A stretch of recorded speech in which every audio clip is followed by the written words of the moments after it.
Hello everyone, मैं आपका अपना दोस्त Dharmendra Kumar. One day one challenging question, एक दिन एक चुनौतीपूर्ण प्रश्न सीरीज अपन डिस्कस कर रहे हैं, जिसमें डेली रोजाना आपको एक बहुत अच्छा क्वेश्चन मिलेगा, जिससे रिलेटेड सारे जो भी कॉन्सेप्ट है हर एक ऑप्शन के, हर एक टर्म के, वो यहां पर अपन डिस्कस करते हैं। तो लास्ट सेशन में एक क्वेश्चन मैंने आपसे पूछा था, बिना टाइम वेस्ट किए अपन उसी को स्टार्ट करते हैं। क्वेश्चन दोनों लैंग्वेज में रहेगा, लेकिन एक्सप्लेनेशन जो यहां पर मैं कर रहा हूं वो हिंदी में होगा, ठीक है। क्योंकि अगर हिंदी में अगर कोई भी दिक्कत होती है टर्म्स में, पेपर में, तो इंग्लिश वाला क्वेश्चन ही वैलिड माना जाता है। अगर इस क्वेश्चन से रिलेटेड या किसी भी टॉपिक से रिलेटेड आपको कोई डाउट है, तो आप इंस्टाग्राम पर या फेसबुक पर सर्च करेंगे अराइजन करियर अकेडमी, और वहां पर डाउट है तो डाउट की पिक्चर आप भेज सकते हैं, क्योंकि यूट्यूब पर तो आप पिक्चर नहीं भेज सकते। तो वहां पर आप जुड़ सकते हैं और मुझसे डाउट पूछ सकते हैं फ्री ऑफ कॉस्ट। तो क्वेश्चन ये जो था, एमनियोसेंटेसिस के संदर्भ में निम्नलिखित में से कौन सा गलत है, ठीक है। ए ऑप्शन लिखा है, इसका उपयोग प्रसव पूर्व लिंग निर्धारण के लिए किया जाता है। बी लिखा है, इसका उपयोग डाउन सिंड्रोम का पता लगाने के लिए किया जाता है।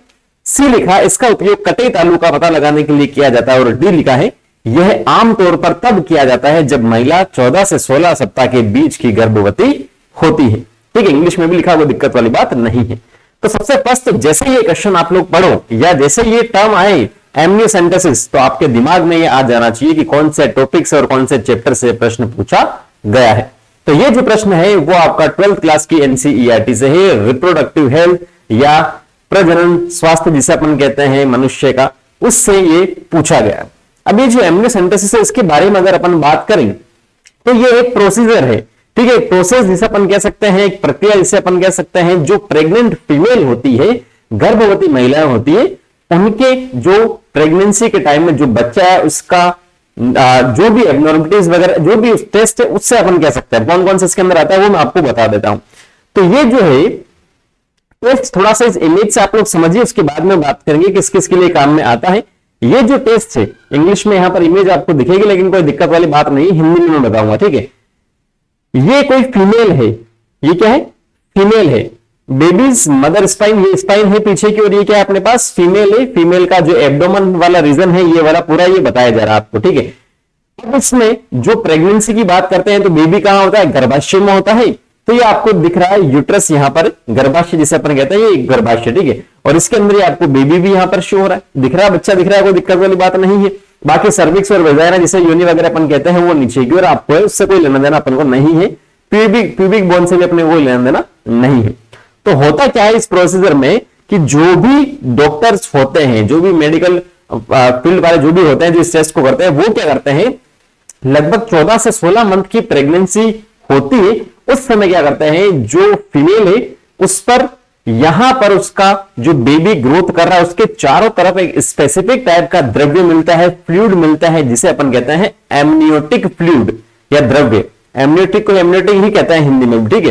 तो यहां ये जो आपको बताया जा रहा है, एक निडल जैसा, सुई जैसा आपको बताया जा रहा है, इससे क्या किया जा रहा है, एमनियोटिक फ्लूइड को यहां से बाहर निकाला जा रहा है। अरे बात समझ में, ये बच्चा है, इस बच्चे के चारों तरफ आप देखेंगे ब्लू कलर में आपको क्या बताया जा रहा है, एमनियोटिक फ्लूइड बताया जा रहा है, द्रव्य बताया जा रहा है, किसके अंदर, गर्भाशय के अंदर। अब ये जो एमनियोटिक फ्लूइड है, ये क्या है, इसकी बात करते हैं। तो ये एमनियोटिक फ्लूइड जो है, एक तरह से जो घर्षण हो रहा है, या जो बच्चे को प्रोटेक्शन को, जो बच्चा है ना, ये जो बेबी आपको बताया जा रहा है, इसको प्रोटेक्ट करने में हेल्प करता है एक तरह से, इन्फेक्शन वगैरह से, बाकी सब चीजों से, ठीक है, ठीक है, क्लियर, इन्फेक्शन वगैरह वो सारी चीजें उससे ये बचाता है। लेकिन इस एमनियोटिक फ्लूइड के अंदर कुछ जो कोशिकाएं होती है स्पेसिफिक टाइप की, उसे अगर अपन बाहर निकाले, जो बेबी की कोशिकाएं हैं वही इसके अंदर आपको मिलेगी, उसे अगर अपन बाहर निकाले और उसका क्या करें, विश्लेषण अगर अपन करें, तो इस बेबी में किसी भी प्रकार का आनुवांशिक विकार है या इन्फेक्शन है कोई, ठीक है, उन सब के बारे में अपन पता यहां से लगा सकते हैं। और एक मेन बात यहां पर यह है कि इस बेबी का जो लिंग निर्धारण है, वो भी इस एमनियोटिक फ्लूइड से अपन कर सकते हैं कि ये मेल है या फीमेल है। आ रही बात समझ, 3 पॉइंट मैंने आपको बताया। अभी लास्ट में जो सबसे फर्स्ट पॉइंट की अगर अपन बात करें, तो पहला लिंग निर्धारण में काम में आता है, ठीक है। कैसे आएगा, जो कोशिकाएं वगैरह जो फ्लूइड उसको बाहर निकालेंगे, उस कोशिकाओं के जो भी जीन या डीएनए जिसे अपन कहते हैं, उसका अपन क्या करेंगे, विश्लेषण करेंगे, क्योंकि कोशिका केंद्रक होगा और केंद्रक में क्या हुआ, सारा सब कुछ खेल हुआ गुणसूत्रों का, वहां से वो अपन निकाल लेंगे। और उसके बाद में क्या होगा, उससे रिलेटेड अगर कोई बीमारी है, वंशानुगत बीमारी है, जैसे डाउन सिंड्रोम हुआ, क्लाइनफेल्टर सिंड्रोम हुआ, ये क्या है, वंशानुगत बीमारी है। इनके बारे में अपन पता लगा सकते हैं, और कोई इंफेक्शन है तो उसके बारे में भी अपन यहां पर क्या कर सकते हैं, पता लगा सकते हैं। ठीक है, ये अल्ट्रासाउंड ट्रांसड्यूसर लेगा, सोनोग्राफी जो अपन करते हैं ना उससे पकड़ कर, वो मशीन का एक पार्ट है, इससे कोई लेना देना नहीं है। तो इस प्रकार का कुछ एमनियोसेंटेसिस की क्या होती है, प्रोसेस होती है। तो अब इसमें अगर अपन देखें तो जो सबसे फर्स्ट लिखा है, क्या गलत आपको बताना है, इसका उपयोग प्रसव पूर्व लिंग निर्धारण के लिए किया जाता है, हाँ किया जाता है, लेकिन ये दंडनीय अपराध है। गवर्नमेंट ने इसे बैन कर दिया है, क्योंकि फीमेल अगर बेबी होती है तो उसकी भ्रूण की क्या करवा दी जाती है, अबॉर्शन या हत्या करवा दी जाती थी। ठीक है, इसीलिए इसको बैन कर दिया गया। अब कोई भी डॉक्टर या कोई भी क्लिनिक पर लिंग निर्धारण नहीं किया जा सकता, हाँ लेकिन इस प्रोसेस में आता है काम में, तो ये स्टेटमेंट क्या है, सही है। बी लिखा है, इसका उपयोग डाउन सिंड्रोम का पता लगाने के लिए किया जाता है, तो ये भी स्टेटमेंट सही है, बिकॉज डाउन सिंड्रोम जो है वो क्या है, एक आनुवांशिक बीमारी है, वंशानुगत जाती है। सी लिखा है, इसका उपयोग कटे तालु का पता लगाने के लिए किया जाता है। अब ये कटे तालु क्या है, जिसे इंग्लिश में अपन कहते हैं क्लेफ्ट पैलेट। तालु आपने सुना होगा पाचन तंत्र में, ये मुख जो है अपना, मुख गुहा है, ओरल कैविटी, इसमें ऊपर की ओर जो हार्ड सरफेस होती है उसे अपन कहते हैं तालु। क्या कहते हैं, तालु। और तालु में क्लेफ्ट, क्लेफ्ट का मतलब क्या हो रहा है, बीच में गेप आ रहा है। ठीक है, जैसे ये है अभी मान लो ये कोई तालु है अपना इस प्रकार का, अब अगर इसके बीच में कुछ इस साइड से अगर ये गेप आ रहा है तो ये क्या है, क्लेफ्ट पैलेट है या कटा हुआ तालु है। तो इसमें जो एमनियोसेंटेसिस है वो विजिबल नहीं होगा, गुणसूत्रों में कोई दिक्कत है तो वो अपने को पता चल जाएगा, लेकिन ये जो कटे तालु इसका उपयोग अपन यूएसजी अल्ट्रा सोनोग्राफी, अल्ट्रासाउंड जो अपन करते हैं उससे पता लगाया जा सकता है। तो ये स्टेटमेंट क्या है, गलत है। और बाकी 14 से 16 सप्ताह वाला मैंने आपको बता दिया, क्योंकि बाकी सारी सेल्स वगैरह जो है उसमें डेवलपमेंट हो जाता है, तो इम्यूनिटी फ्लूइड में वो भी यहां पर आपको मिलेगी। तो जो गलत स्टेटमेंट है वो अपना कौन सा है, ऑप्शन नंबर सी। क्लियर है, ये वाला कॉन्सेप्ट क्लियर आपका हो गया होगा।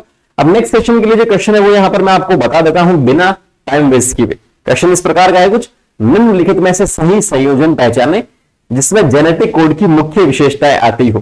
ठीक है, जेनेटिक कोड कहां से, क्वेश्चन दिमाग में आपका आ जाना चाहिए, कौन से टॉपिक से, कौन से चैप्टर से, 11 से या 12 से है। तो 4 ऑप्शन आपके पास लिखा है, इंग्लिश में भी लिखा है, अगर हिंदी में किसी को दिक्कत आती है तो from the following identify the correct combination of salient features of genetic code. Genetic code easy है, क्वेश्चन कोई दिक्कत वाली बात नहीं है। इनकी जो प्रॉपर्टीज है वो यहां पर बहुत अच्छे से मैं आपको बता दूंगा, टोटल जो 5 आएगी वो। अभी अगर इस क्वेश्चन का आंसर आपको आता है तो कमेंट सेक्शन में कमेंट करके जरूर जवाब दीजिएगा। मिलते हैं नेक्स्ट सेशन में। Thank you, all the very best, जय हिंद।